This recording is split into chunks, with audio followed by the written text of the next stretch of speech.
भाषा का विकास। आइए भाषा के विकास को समझने का प्रयास करते हैं। भाषा के विकास की तुलना एक वृक्ष के विकास से किया जा सकता है। जिस तरह से वृक्ष के विकास के निम्नलिखित चरण होते हैं, यथा जड़, तना, शाखा, उपशाखा, फूल, फल। कुछ इसी तरह से भाषा के विकास के भी चरण देखे जा सकते हैं, यथा ध्वनि, स्वर, व्यंजन, अक्षर, शब्द, वाक्य अर्थात भाषा।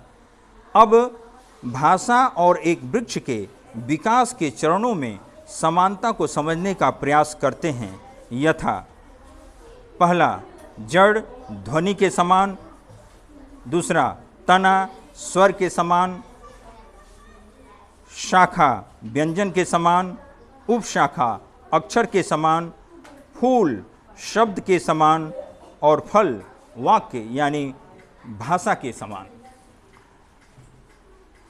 प्रथम ध्वनि वृक्ष के जड़ के समान भाषा के विकास का प्रथम चरण है।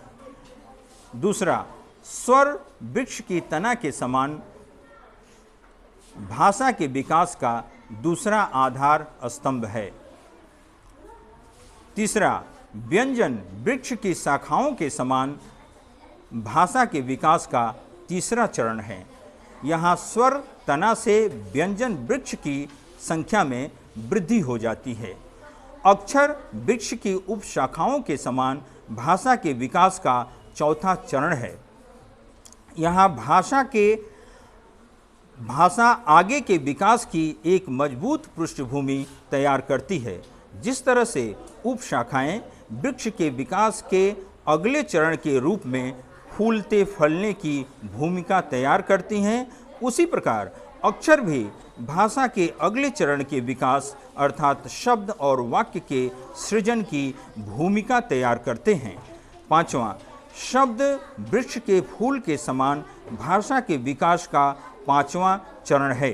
जिस तरह फूल फल का संकेत है, उसी प्रकार शब्द भी भाषा का संकेत है। दूसरे शब्दों में, जिस तरह फूल एक वृक्ष के विकास यात्रा की पूर्णता का प्रतीक है, उसी तरह शब्द भी भाषा की पूर्णता का प्रतीक है।